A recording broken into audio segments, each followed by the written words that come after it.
You're listening to TFM. Want to join in the conversation and share your thoughts on this episode? Join the Babel Conference, our listeners' discussion group on Facebook. Just type BABEL into the Facebook search field, and we'll look forward to seeing you there. Hey everyone, I'm Rod Roddenberry, and you're listening to Trek FM.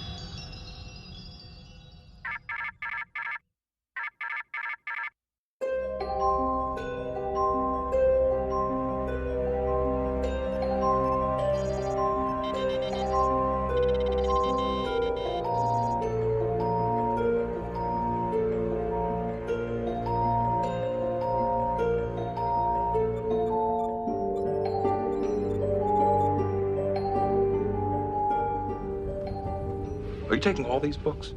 I thought I'd take some light reading. Guess I got bored.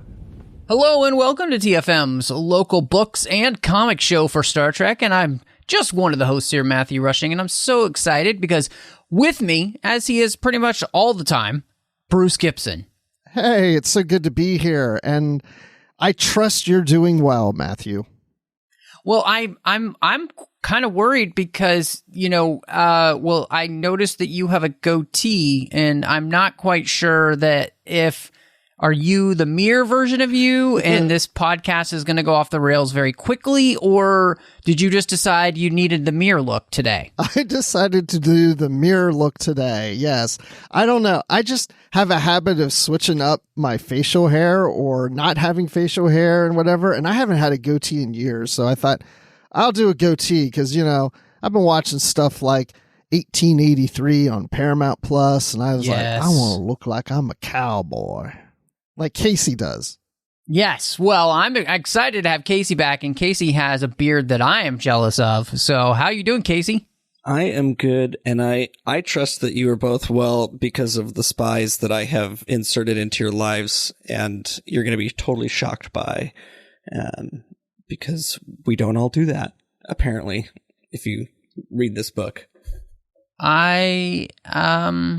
Now I'm really worried, so maybe we should just dive into everything. But before we do that, of course, you can find us wherever you get your podcasts. And, if you happen to be on somewhere like Apple or Spotify, you can rate us, as well as on Apple. You can give us a written review, so we'd really appreciate that. It's been a long time since anybody's reviewed Literary Treks, and so help the show grow. That would be great, and we'll read your review out in the show. You can also find us on Twitter at TrekFM, or on Facebook at facebook.com/TrekFM, or on Instagram at TrekFM, and of course, we've got the listeners-only discussion group called the Babel Conference you can join. And maybe you would like to be like one of our illustrious associate producers like Casey Pettitt and or Greg Rosier, who make sure that Literary Treks, as well as the entire network, keeps coming to you each and every week through their support on Patreon.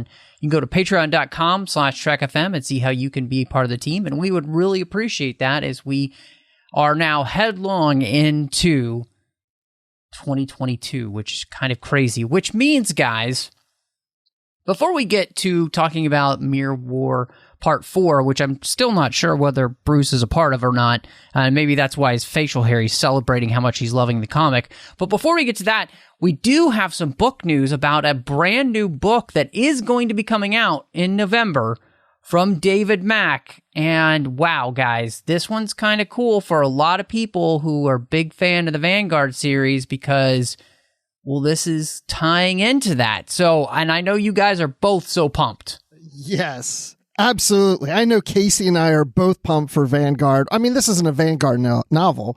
It's a TOS novel tied into Vanguard. But yeah, I mean, it's amazing to me because I know I said something recently to David Mack about Vanguard, about, could we ever see that coming back? And he's like, it's done.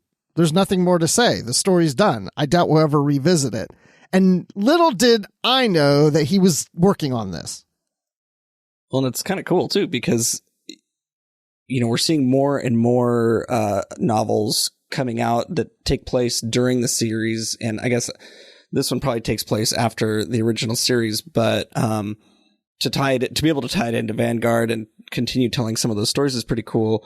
and hopefully a good way to get newer readers who are starting to see these books coming out, and maybe newer fans, getting them into some of these books. And heck, this would be a good way for somebody to get into the Vanguard series if they read this one and want to know more about it. David did say over on Trek BBS that I think this is supposed to take place after Doomsday Machine. Yes, that's right. So it's set during the original series, and it'll cross over basically, I guess somehow with the station Vanguard and those characters that you knew from that series. But what I was interested in is that, there's rumors swirling around as well that we're going to be getting and this is not confirmed, just been hearing rumors that we're going to be getting a Strange New Worlds book by John Jackson Miller as well this year.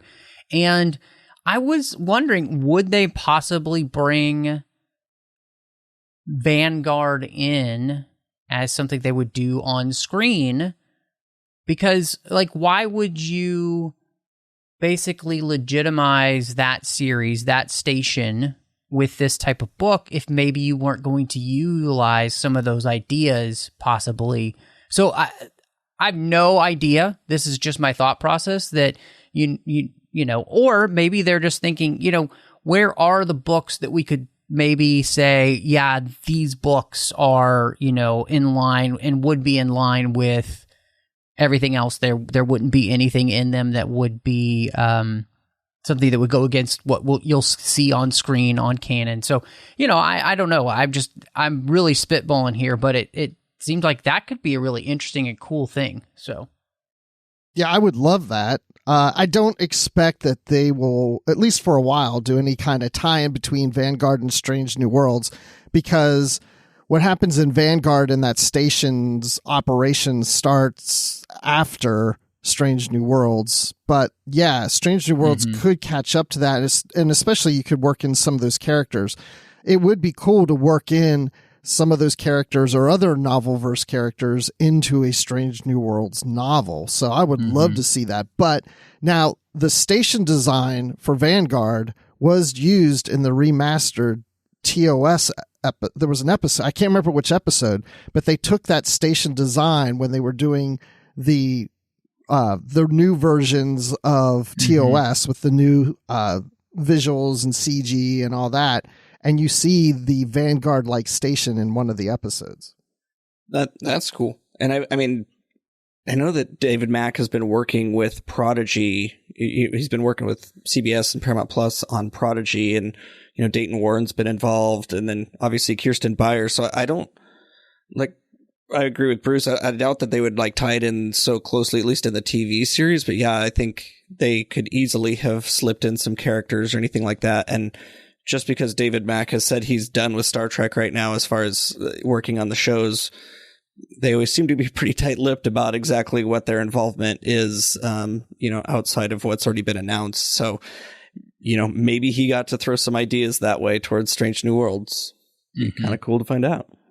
Yeah. Again, just complete speculation, but, it seemed like if we were going to kind of legitimize this series in any way like this, why not? And, even if it didn't necessarily tie into, the series in the sense of obviously this takes place after where you would be in the timeline with Strange New Worlds, doesn't mean you can't use the station and the characters that were created, so that could all be really fun as well. But, so got some book news, which is exciting because right now the only book that we knew for sure coming out was going to be Una McCormack's new book, the Picard book, and then, of course, the audio drama that we're going to be getting Picard-wise. This is the only other book right now that we know is actually coming out in 2022. So we'll see what else comes up. But we do have Mirror War issue 4, which try to say that 5 times fast. And so, guys, did this issue get better or worse, or what do you think? I'm glad that they finally progressed the story, although it happened in the matter of a page. they just all of a sudden end up on the Fondori homeworld, and with 2 pages of help from Mirror Cisco and Intendant Kira that look more like Major or Colonel Kira, really, and then Rolaren, who is in it because we want to see her, I guess. But, you know, it's finally taking, like, so we didn't get Deep Space Nine like we were, like, got in the last page, I think, of the previous issue. But, you know, overall as a story, it finally kind of went somewhere. And, you know, Picard is now in control, I guess, of this shipbuilding facility. And, you know, they've got 6 more issues of this to go. I think there was going to be 10 issues. So Bruce is making faces. I don't think he's excited about that. But, I was wondering how many issues. I couldn't remember. So it's just kind of like, okay, well, I guess they did now what I thought they were going to do in this series. They got to the Fondori homeworld and took control of it. So now what could possibly go from here, I guess, is anybody's guess. I'm glad you said 10 issues because I couldn't remember how many issues there's supposed to be. So that makes a lot of sense. Because it's taken us a while to get to this point. You know, I mean, that's what's been happening over the last few issues of getting to the Fondori world. We got to get there. We got to get there. We're taking little detours or whatever. But you're right. It's like all of a sudden they're trying to evade, you know, Worf and others and finding out where they're going to go. So they decide they're going to go and do this slingshot thing. And the next thing you know it, they're there. And I was like, oh, wow, I wasn't expecting that so soon. Like, I thought there was going to be probably another battle or something or whatever. We still wouldn't get to this. So we still have a few issues now that we're on the Fondori world. We can spend more time there doing whatever. So okay, to your question, Matt, has it gotten better or worse or whatever? To me, it's about the same. But to Casey's point, at least now we've gotten here so the story could progress. Yes. Yeah, I mean, we got here, and I still don't care. So, because there's no reason to care. And there was a slightly interesting idea, I guess, about Data being hooked into their machine that helps them create everything, which is like the Unity or something like that. And, you know, okay. If this is really a 10-issue series, or did you say there are 10 more issues? I think there's going to be 10 total. So there's 6 10 more. Total. Okay, 6 more. That's 10 too many. So like, I just don't like. I'm not trying to be mean, but I also just don't understand. Like, if you are going to write a comic, it really should be something that makes it worth it for the reader to purchase the comic. And none of these issues so far have been worth the purchase because nothing has happened or nothing interesting has happened. And that's a lot of comics so far for nothing interesting to happen in a short run series, which is only 10 comics. So, yeah, I mean, hopefully this series finds a way to turn around with the next 6. But so far, I'm just utterly frustrated with the series and reading it every week or, you know, every other week when it comes out. And I'm like, why? I mean, if we weren't having to cover it for the show, I definitely wouldn't be reading it because it's, you know, I got other things to read that are more interesting. And this one is just, you know, when you're doing tie-in anything, the most important thing is to captivate the audience and make you feel like it's an important thing that they're reading. And this just hasn't had that, which is disappointing. But I would say that I'm getting a little more interested because they're at this world where now they can build a fleet and try to take over the Empire. And so I'm interested to see that happen.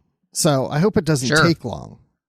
Yeah. Yeah. I mean, and heck, you know, I'm only speaking for myself here. And so, you know, I'm definitely glad that, you know, for you, Bruce, there's a little bit more interest there so far. Again, they could totally turn it around. You know, you still have 6 issues left to be able to do that. And so definitely my hope is that's the case. Well, my hope would be that some of these things that we've seen in the first 4 issues, like that foray to the Cardassian listening post or whatever it was, like that seems so out of place. Like maybe they're going to circle back to that somehow.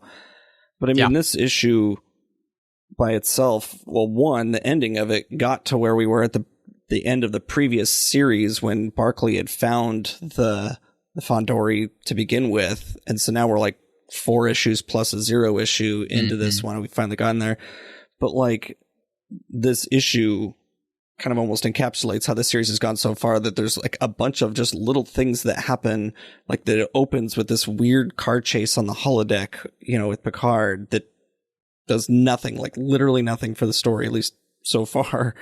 And then, you know, like you said, the whole thing with Data and then stuff with Cisco were just bouncing all over the place. And then they land on the Fondori homeworld and they're like, we're here. And, you know, we've got this, like, I mean, this should have been issue 0.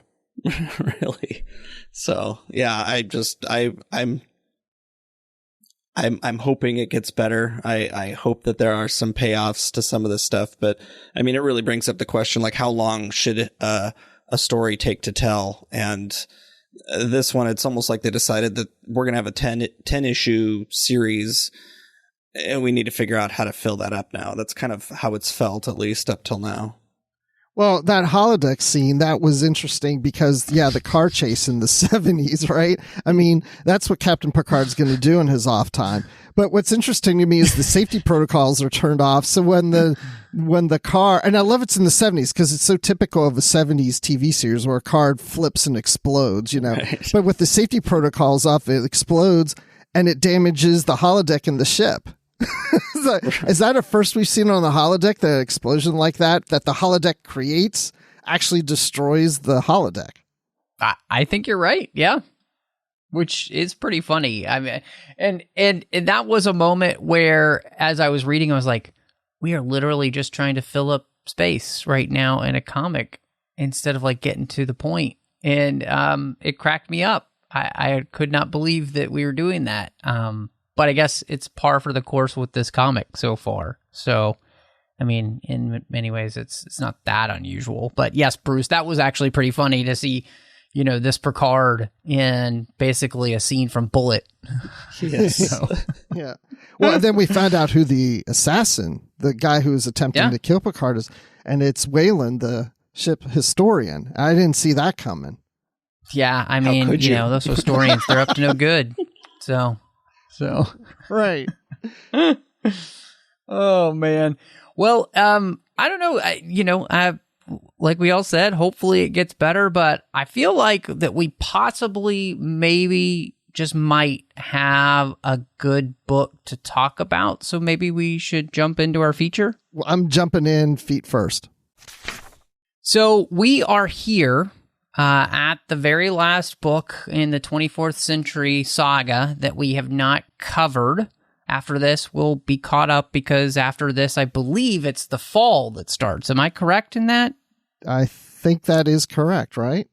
Or Cold Equations comes after this. Cold Equations, you're right. Yes, Cold Equations, and then I think it's the fall. And there's some other books that go in between all that we've covered as well here on the show. But this is the last major one that we hadn't covered. We covered it a little bit, and I think it was like in the second episode with Una McCormick back in the day.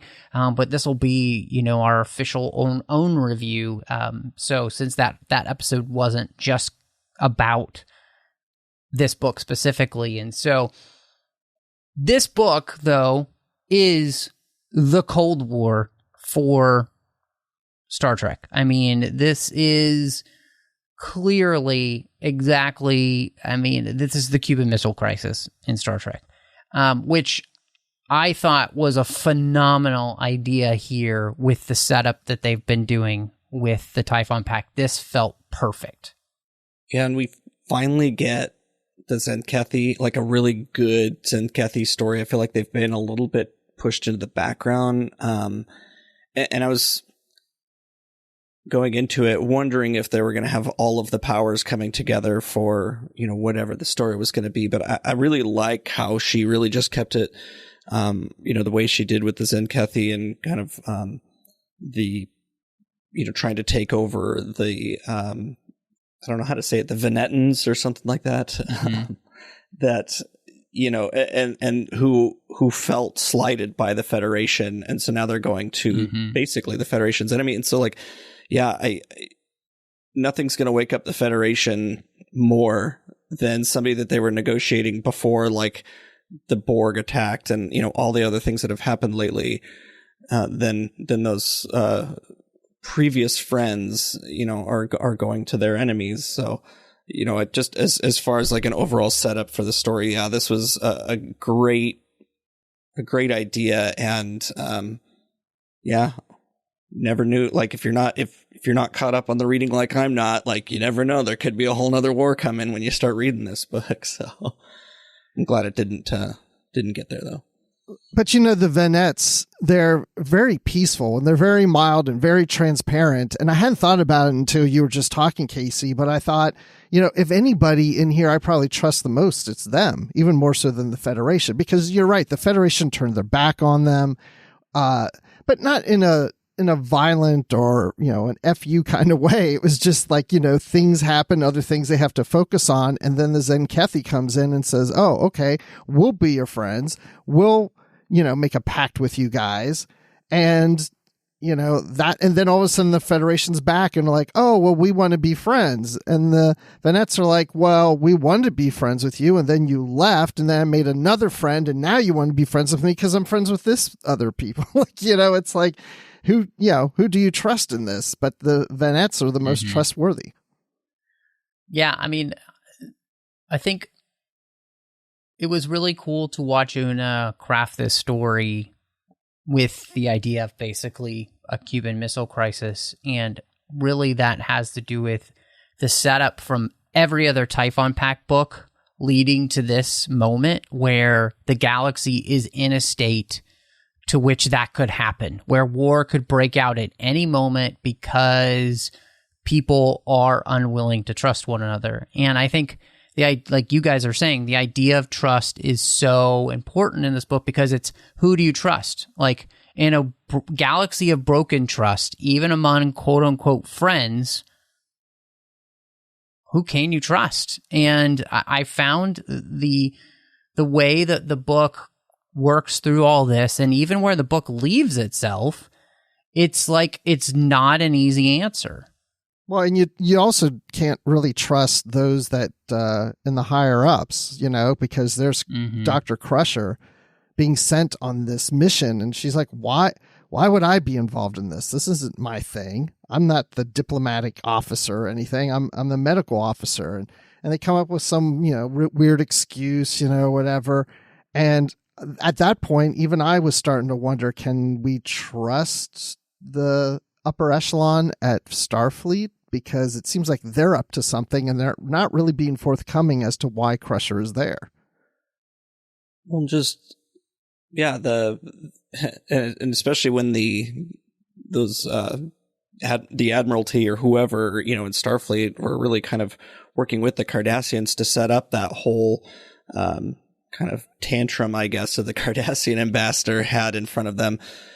But, you know, the title of the book is Brinkmanship, which is kind of this political strategy or kind of war strategy almost to take something to the brink of war, you know, be willing to take it that far without actually going to war, to get what you want out of it. And, you know, in this case, like, you know, like, especially when you kind of go back to, you know, the Cuban Missile Crisis thoughts, is like, was it worth it? You know, because when we ended it, like, you know, we're not on the brink of war anymore by the end of this. But I mean, I feel like trust was broken all over the place. Beverly doesn't trust Starfleet anymore. I mean, even like in the Ferengi ambassador, Ilka or something like that, I kind of pulled away too, because there was just so many different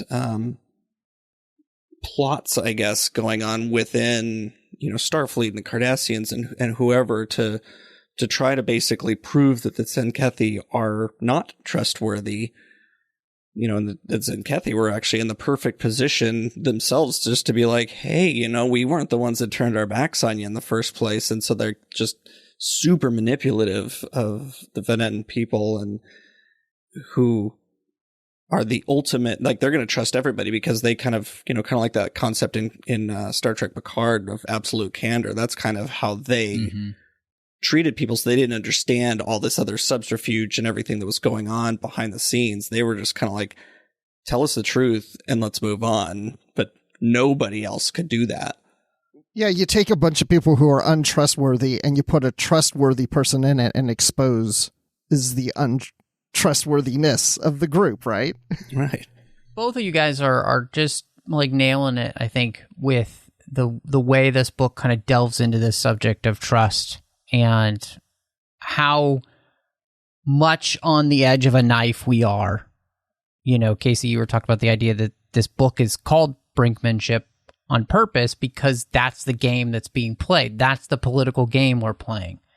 And we are trying to kind of like force the issue in some way here. And I thought it was smart because at this point in the Typhon Pact series, it makes sense for it to kind of almost come to a head. Like, are we going to make this Cold War very hot, or are we going to find a way around it? And what I did find really interestingly about this was, you know, one of the conversations that Dax has in the book was this idea of like, you know, how do galactic powers and friends and allies who are being put to the test, who haven't historically necessarily been friends at all and maybe have been at complete odds with you, how do you find trust in it? And she says, you know, it's one step at a time. And that even while you're watching your backs, you're going to hope that you're going to be surprised that you'll get the best possible outcome. You have to, you know, have hope in this. Otherwise, everything will always just stay the same and or get worse. And so I really liked that because in the end, this book does become about finding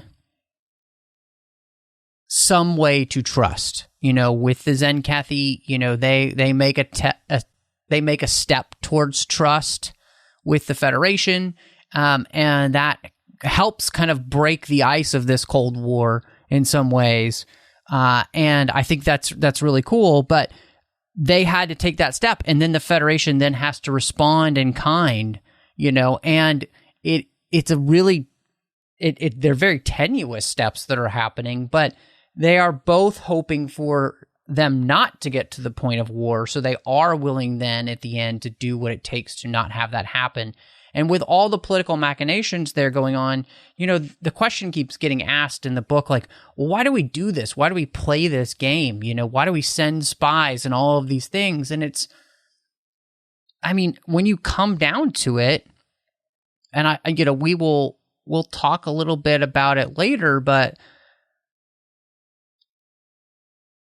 you've got competing worldviews here that are clashing, and you're, in the end, the Tzenkethi and the Federation are never going to see eye to eye because their worldview and the way that they live is diametrically opposed, really, to the other. But can you find a way to not allow that to descend into war? That's the question. And so, I mean, again, I think Una just does a masterful job of not shying away from the difficulty in all of this, while at the same time doing what Star Trek does, which in the character of Dax, kind of showing us that we should and be working towards this with hope in our hearts that this will be able to change. Yeah, you know, I like too that she didn't just make Starfleet or the Federation off to just be like, okay, we're going to show trust in everybody else. So like, you know, they need to trust us too. I mean, like when they want to inspect the Tzenkethi cargo ships that are coming into that outpost, you know, the Tzenkethi are kind of like, no, like, why do you want to do that? It's all, you know, just, it's above board. We're fine. But then when Starfleet comes up with this idea of like, well, we have these other options that we can supply to the outpost that would do the same things. And the Tzenkethi are like, well, we need to come to your starbase to inspect those medical things.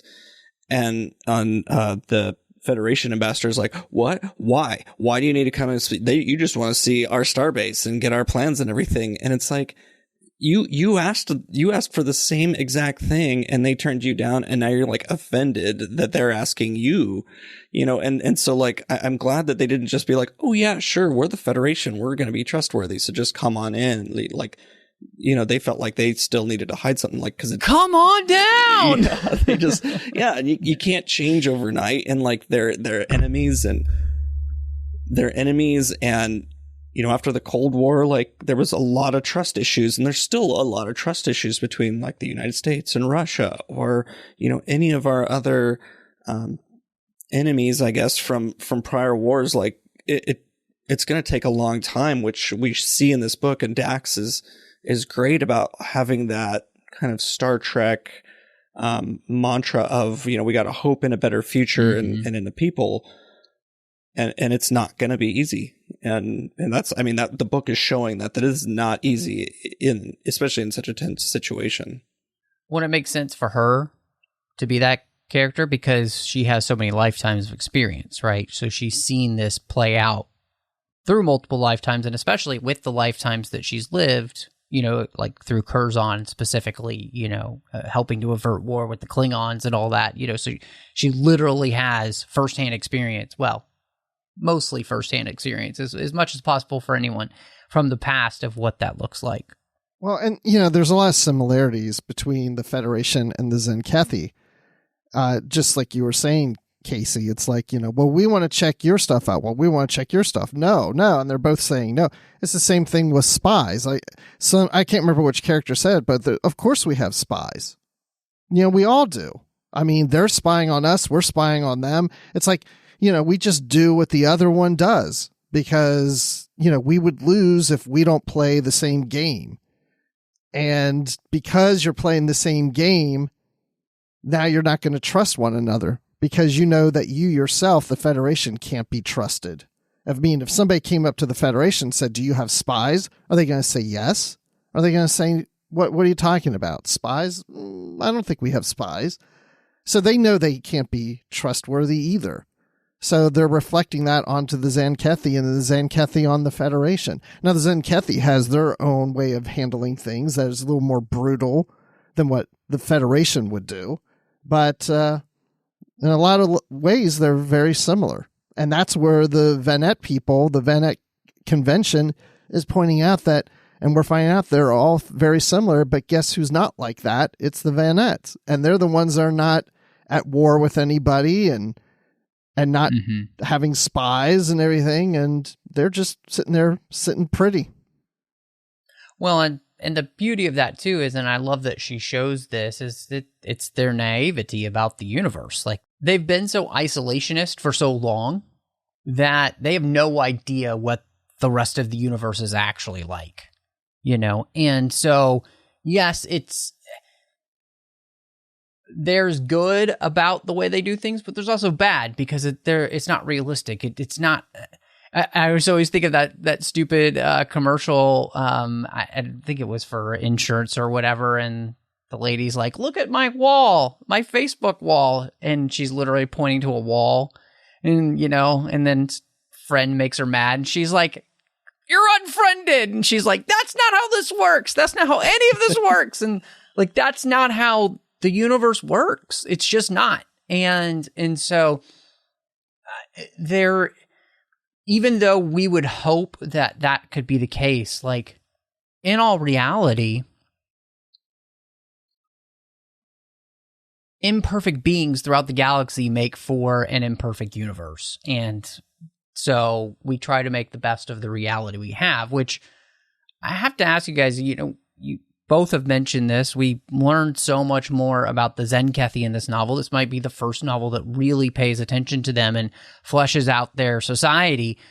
But what we learn is that they are maybe the ultimate in authoritarian societies, genetically engineering a caste system. And I would say in many ways in that they are the exact antithesis of the Federation. And reading about it was terrifying, just absolutely terrifying. It was almost sad to me, I guess, seeing their society just because of what you said, like they're genetically engineered. They have caste systems that they are like, there's some of them, that some of the castes that are like bred to not even speak because they don't even need to for what they are bred to do. And, it seems so horrible. And I think we'll probably get into it a little bit, but there's one of the spies who's in there who, like the Cardassian spy, who, as she learns about this culture, really starts to, what's the term they used? Go native, I think, and she's starting to actually see how the Tzenkethi society works as far as like, it's freedom. She doesn't have to make any choices. She gets up and does the same thing. She's actually got friends, and so in some ways you could see why their society would be like that. But, as far as, if all of the people are kind of, I was going to say brainwashed, but really just bred to be okay with this society, whereas in the Federation, we're like, that is not freedom. Like you don't have any choice. You don't even know there's other worlds out there. And yet your people are visiting other worlds. Yeah, because they're tested, like, what are you good at, and then we're going to put you in that category. That's what you're going to be trained to do. That's your life, but they don't know any other way.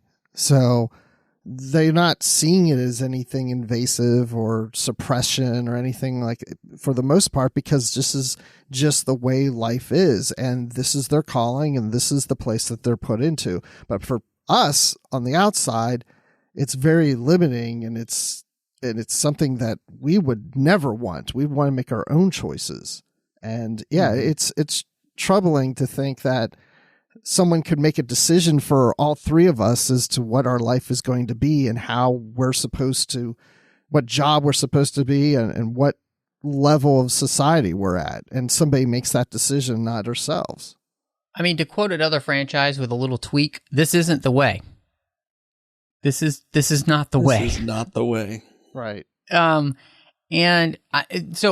I really liked you brought up this, Casey, the idea of Mamie, who's the Cardassian, who is the spy there on Tzenkethi. And she's been there so long that basically she's going native, and in a way that makes sense because there is a lot of Cardassian psychology that kind of fits into this. But she says this, and this was chilling. She says, "I wish I could just switch myself off entirely, give myself fully to this life. No more worries, only do what I was told day after day, never having to think again because I know someone is thinking for me." And if there is not a statement that will chill you to the bones as you look at our world today, that's it. This book terrified me because I see more and more people behaving and acting like this. And it makes me understand why the complete opposite of that is Peter Alden, who says, "Do you not know there's a caste system of Tzenkethi bred not to speak? Can you believe that? The scientists decided that they didn't need to speak in order to perform their functions. They're the sick ones. It's a sick society, a wrong society, a bad society. We're right to oppose them and we're right to hate them." And I don't know if we're right to hate them, but we are right to oppose them. And I think that's the thing about this, is that this is one of those places where I believe that you can't just... There are going to be times in life where you are not going to be able to say, well, what's right for you is right for you. That's not how this works.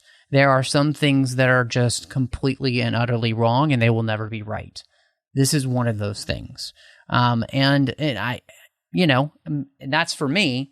But I think it's absolutely true across the board. Like, this type of society is wrong, regardless of where you come from or who you are. It's just, it goes against everything that we would hold dear and believe to be true, not just for us, but for everyone. But yet the Cardassian agent chooses it, right? She had the opportunity to leave, but she chose it.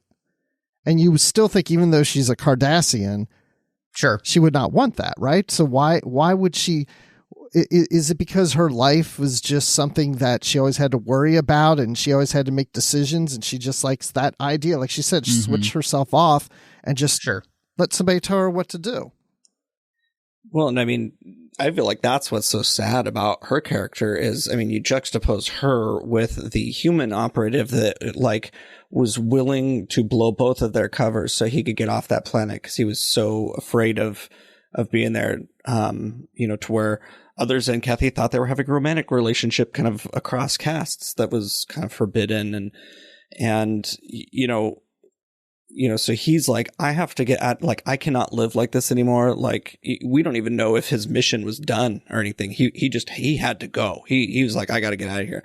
But then for her, Bruce, I wonder what was her life like before this to where this was the kind of better option for her life that she wanted to, like, she could go get reconditioned and then decide like this is, you know, and I think she said somewhere like, this is the perfect out for me. Like, you know, but to get out of the spy game. But yet she chose her friend Tzenkethi to get off the planet. So she saved her friend from getting out of that, but she stays for it. Well, I think the thing about it, and this is the thing that was so chilling for me, was that there are people in this world who would literally choose to live a life where they have zero responsibility. They're responsible for nothing. And they just get told what to do day in and day out because they don't want the responsibility, right? They don't want to live a life of responsibility. And if anything goes wrong, it is really nice when you can just blame whoever else is in charge because it's not your fault. It literally isn't your fault, you know, because that's not your station. And, you know, I think to me, that's the thing that is scary, is that we would live in a world where people would actually choose to not be responsible because and that they would rather live a life where they just get told what to do because they can just pass the buck, you know. And I don't, to me that's terrifying. That's so. Well, you just described my cats. That's what it reminded me of. Oh, I love it. The one character I do kind of worry about how she's going to cope with this is Corey, her friend that she transports away instead of herself, because she, without consent, now we can argue that Corey's about to have the best life of any Tzenkethi out there because she will be totally free. But from Corey's point of view, she was just beamed away into, like, she didn't even know other worlds existed, and she literally just got, you know, scienced away, you know, with a transporter, you know. And I mean, they give us some hope in the book. I think it was Peter Alden who was going to essentially be working with her to help her kind of learn about the society. But it reminds me of that Next Generation episode with, was it, They like transported somebody up to the ship, and then she like thought Picard was a god, but then I think she ended up committing suicide at the end of that episode because she just couldn't bear to live with the knowledge of, you know, other, you know, aliens out there, I guess, and that their god wasn't actually a god; it was just another alien or whatever. And I think we have a little bit more hope for Corey at the end of this book. Like, it seems like she's going to be okay, but I mean, it was so abrupt for her. And I remember I kind of had to stop reading when that happened. I was just like, oh my God, like her life might actually be over now. Like, is it better to like do that to somebody versus just letting her stay in that life, you know, that she already knew? I don't know. Like, was she ready to be ripped out of the Matrix? Yeah. You know, you don't unplug somebody once they get to a certain age. Exactly. But I think, so with Corey, I think the thing that was interesting, and I think maybe this was what Una was thinking, but we get the feeling like many more Tzenkethi, even though they have been genetically engineered to be certain things, still have this desire innately somewhere along the way for some kind of freedom, and that means they sometimes break the rules, you know, like they have forbidden affairs and they do these type of things that go against the edicts of the Rev, and it's almost like she was trying to, at least it felt like to me, what was being said is that you really can't stamp freedom out of people completely. Even if you are genetically engineering it out of them, unless they choose it specifically. Like, yeah, that makes you make a good point. That's because the fact that they do reconditioning shows that there's people who try to move beyond that. Yep.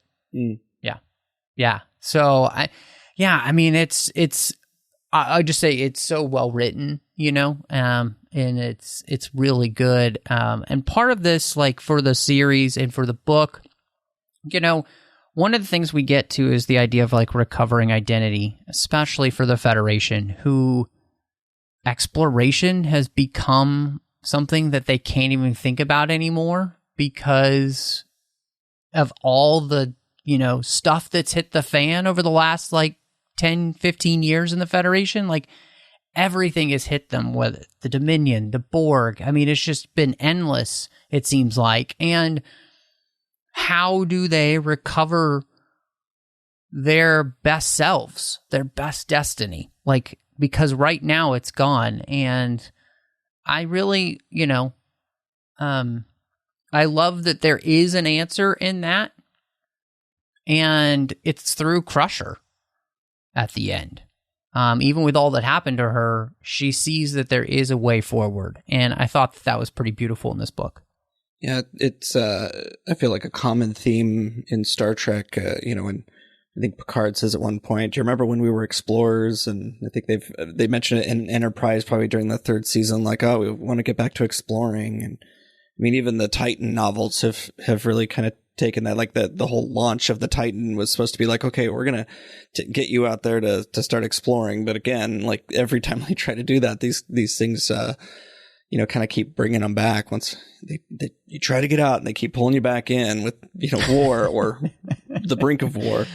But yeah, I think, Crusher's story in this was pretty powerful as far as, just her getting her thoughts on, and really the whole reason why the admirals chose her for this mission was she was not a diplomat. She didn't think like a diplomat. She was, I don't want to say a common person, but she's just a regular Starfleet officer. And she was able to develop friendships with the Ferengi ambassador or, have these conversations with Dax. And by the end of it was, kind of like, we kind of muddied things up a bit while we're here, but at the same time, like we do have some hope for the future. We can trust each other, look how far the Ferengi have come, that they've got like a female ambassador who still has to prove herself, but like, has done a lot of good in this situation too.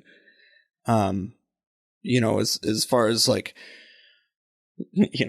I don't know if they're ever going to really get to a place where Starfleet is just exploring ever again. But, to see people in Starfleet or in the Federation who still have this hope and the ability to trust, or at least the desire to trust, I feel like shows kind of that there is hope for the Federation going forward. Yeah, when you were saying about, remember when we were explorers? I mean, how many times have we heard that, like you said, in Star Trek? And I'm just kind of go off on this little tangent, but it's like, are exploration stories boring? Because it seems like a lot of Star Trek goes away from exploration and even acknowledges it, because I guess we have to have the big baddie or the big war or the big whatever going on. And we've even seen this in Discovery. There's always some big event that's happened every season that they got to save the universe. And, I like the smaller stories a lot of times, but I like it all. So I'm just, it's just a criticism in some ways I'm giving to the authors and the writers of Star Trek, is like, they feel like they have to go big sometimes. And then we get away from exploration. We wish we could go back, But the exploration that we're finding in these types of stories is that the world and the universe isn't safe, and it isn't always pretty, and it's not always easy. So that is part of the exploration. You know, we always explore one another, and we find that the people of this planet are so innocent that they're children. And so they have an innocent, trustworthy view of the world because they're essentially children. But when you become adults, because you have that experience with others, you become less trustworthy. And maybe, you know, you lose trust in others, and you become less trustworthy sometimes in yourself. You tend to lie or cheat or something or whatever to get your way. And Crusher's right. You know, we have to move beyond that. We have to have hope in ourselves and others that we can move beyond it. And you just have to hope that we can work and work. As long as you work towards it, you will achieve that hope of getting to a peaceful resolution. And that's part of the exploration. That is the journey. Yeah, and I mean, I think the cool thing in that, and it's something that Crusher finds with her friendship with Ilka, who's the Ferengi ambassador, is this idea of friendship. You know, when we can find a way to become friends with people. And I think there's something really beautiful in that. And that friendship then, of course, you know, I think the beauty of that is like friendship breeds trust, because, you know, as you get to know somebody, you learn if they are trustworthy, right? And so I think the thing that the book allows us to see too is that there is the possibility of friendship with people who we even thought of as enemies at one time. Even, you know, people like the Tzenkethi, right? And that there is the possibility that we could move closer together with them. And I think that's cool. I mean, again, like, you know, Bruce, you mentioned, and I think it's so true, you know, this is the thing that like Star Trek's good at, right? Is reminding us of those things, that friendship is possible even in the most unlikely of people and in circumstances, right? You know, and so I think that's really an important message, and it's one of the things that I think the book does really well by the end, so that there is some hope, because, you know,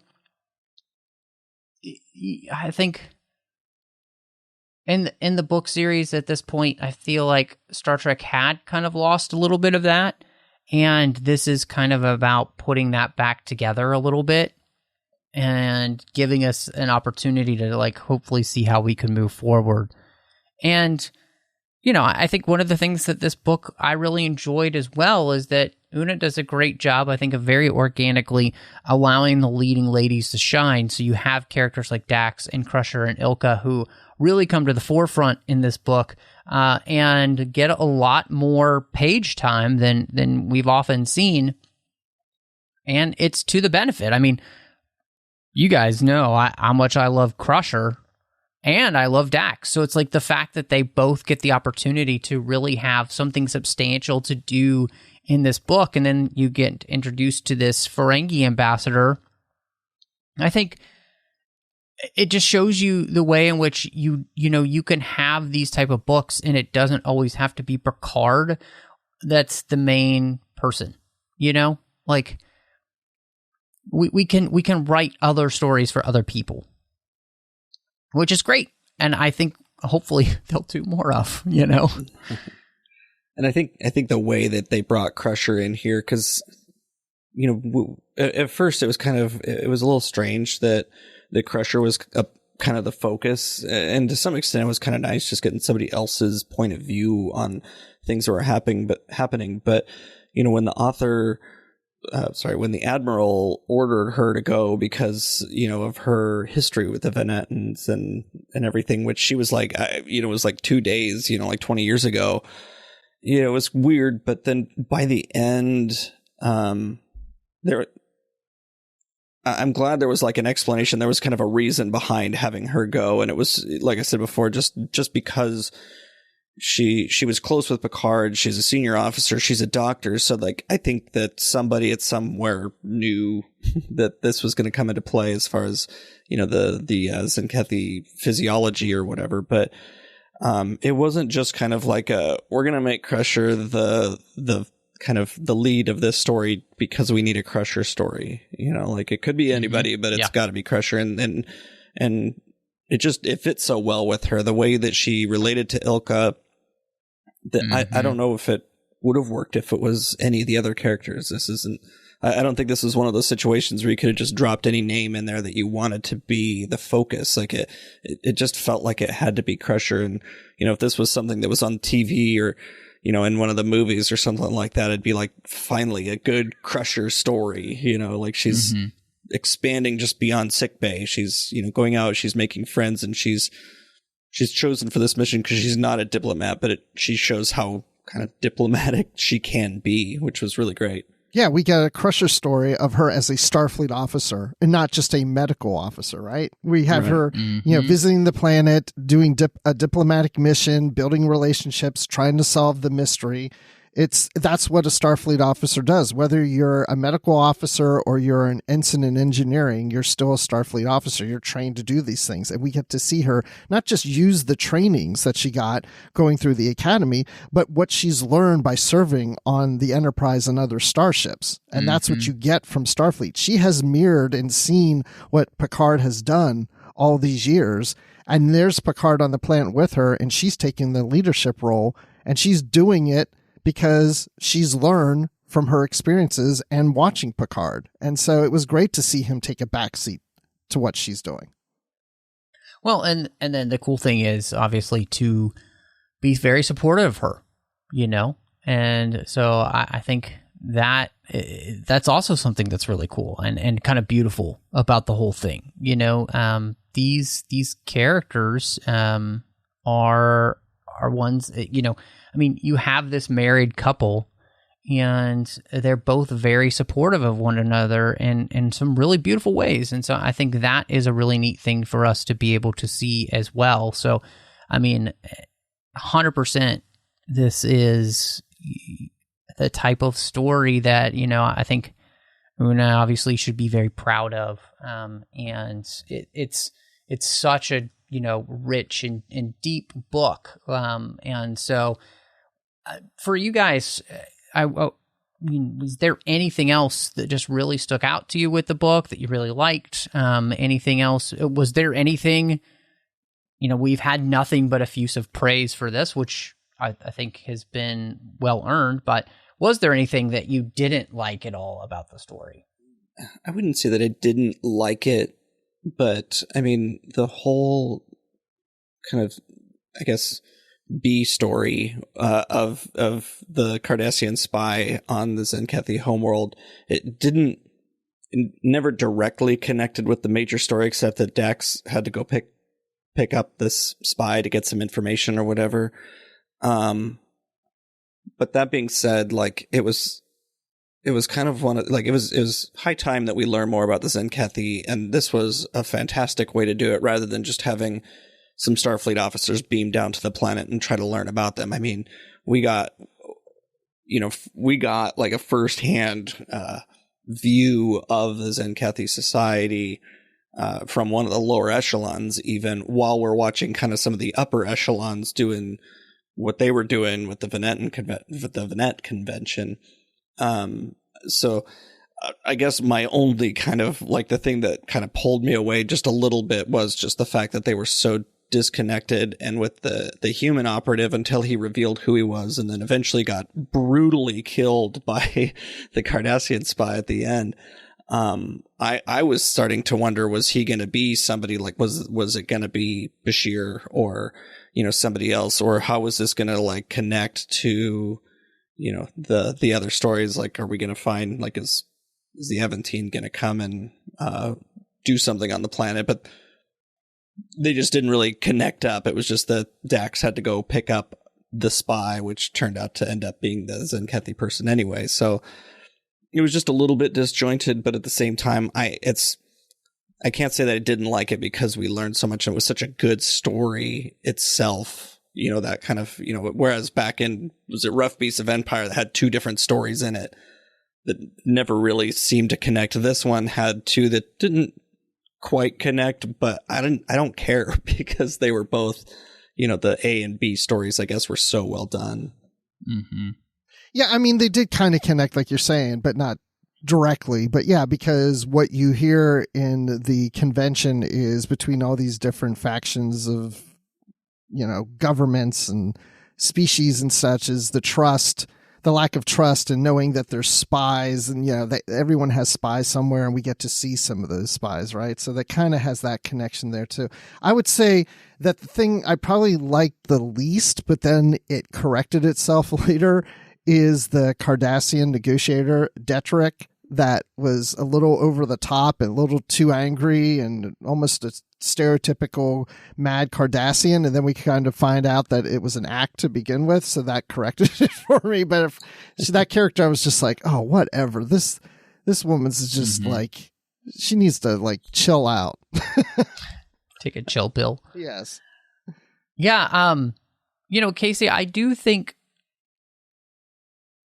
I really do see your point very, very much, and mainly because that part of the story and so I've read this book before, and so that helped for sure because I could remember why we were doing this, and at the same time, like I do actually feel very similar to you in how this book kind of fits together. I do think that it was a little bit frustrating sometimes to see that connection. And, I mean, the book itself, the whole point of it is, and the whole point of that start of the story is to just let us know basically who the Tzenkethi are. And I think that's great. But it didn't always connect with me in a way that I was as interested in as I would have wanted to be. But I still think it was, I can't complain. I think Una did a great job. Good story. The story is a good story, right? And it is definitely a really important part of what she's trying to do with the Tzenkethi themselves and explaining to us just exactly who they are, by allowing us to be kind of freaked out at the fact that somebody who isn't Tzenkethi would literally choose this life. I think that's the thing about it that really works is just, as we talked about, how legitimately terrifying that is that anybody would say, no, this is the life that I desire. And so I really liked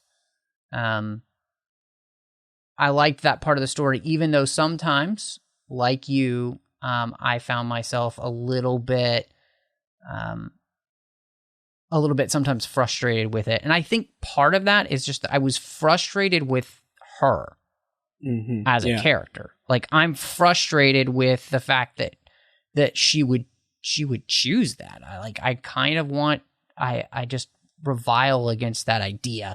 So I think in many ways, one of the things that Una did by doing that part of the story is she did the right thing. Like, she chose correctly to do that story in that way because it is so like, it's antithetical to everything that I obviously would choose myself. And so, yeah, oh my gosh. But in the end, she still did kind of the right thing by sending along the information that she had gotten. Yeah. But now, too, like, now the Federation has, or the Cardassians, well, the Federation through the Cardassians, I guess, have this information firsthand, who the Tzenkethi are and what it's like. And now they actually have a person. They have a Tzenkethi refugee, really, who will probably, given time, be willing to talk all about their society, and the Federation and the Cardassians and whoever else in the Khitomer Accords are going to be able to learn a lot about this enemy that has been so mysterious for so long. Yeah, that's a great point. I mean, I think that's a great point. So, I don't know, guys. I guess, are we at the point where we should do some ratings? Yeah, let's do it. So I'll just tell you that I really enjoyed this novel. I know I read it when it first came out. I didn't remember a whole lot about it, but as I was going through it, I was like, oh, I'm remembering this and I'm remembering that. And yeah, a spotlight is on Crusher and Ezri Dax, which is great. I just wish instead of Picard and Dax on the cover, it was Crusher and Dax on the cover. But we know Picard sells books, so that's why that is. But the Tzenkethi is a big part of this, as we were talking about. And I did enjoy the story with the agents, even though it can be disturbing, but that's what I liked about it. It was disturbing. It's made it interesting to me. But just learning more about the Tzenkethi, this is definitely a book that if someone wants to learn about them, this is the book to read. And just all the trust issues going on and who did what and what's on the ships or what's not on the ships and can we look at it? No, you can't. All that was going on, and the characters were spot on. Una always gets those right, and Una's always great at writing Cardassians too. That's her thing. So I would give this book 5 out of 5 Tzenkethi boats that I'm riding into a beautiful part of the home world. Nice. That's awesome. Yeah, it was a fantastic book, and I think I like it even more after having talked about it here. Between learning more about the Tzenkethi, but even just the political intrigue, the brinkmanship, that's going on in this book was kind of akin to like Articles of the Federation or some of the other kind of political thrillers that we've had in Star Trek. There's not a lot of explosions and fighting and all this stuff that go on, but it's still a very captivating story. And like, I agree, Bruce, the voices of the characters that we know are right on, but even the new characters are like her original characters. I always have a hard time like reading those characters, but I feel like they were so well fleshed out that I knew who these characters were. Like I didn't have to keep going like which one was this or which one was that. Like I really knew who they were, and that made it really easy to get through. And I would actually give this one, I rated it a 4, but it's a very strong 4 out of 5 shipments of solvents that we want to inspect but are not allowed to. So this is the second time that I've read this book, and I'm giving it a straight up 5. I think this is one of the best Star Trek books out there. Una has done this a few times. She did this with the Crimson Shadow in the fall. Part of that is I think that this book transcends Star Trek-iness. Like, it's a good book, and it would be a good sci-fi book, regardless of if it was Star Trek, because the themes and everything in here are so strong. So I really like this book, obviously, and I highly recommend it to anyone. And yeah, I would give this 5 out of 5 Beverly Crushers, because I can't think of a better rating other than maybe 5 out of 5 Ezri Dax's. I was going to say Dax's. So, yeah. So that's how much I love it. Well, Matt, we did it. We've done all the 24th century books in that post-Nemesis time. Yeah.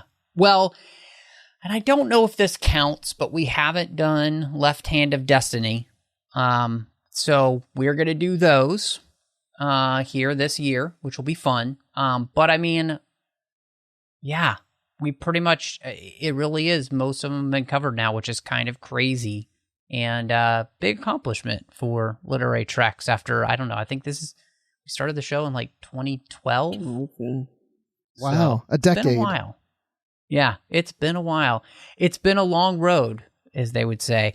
But on that road, Bruce, I'm so glad that you've been here with me in it. And if people maybe, wanted to catch up with you and see what else you've got going on, where could they find you? I'm on Twitter at Admiral_Rex. That's Admiral with the underline Rex. I'm also on Facebook. You can find me there. I'm on Goodreads, so you can see what I'm reading.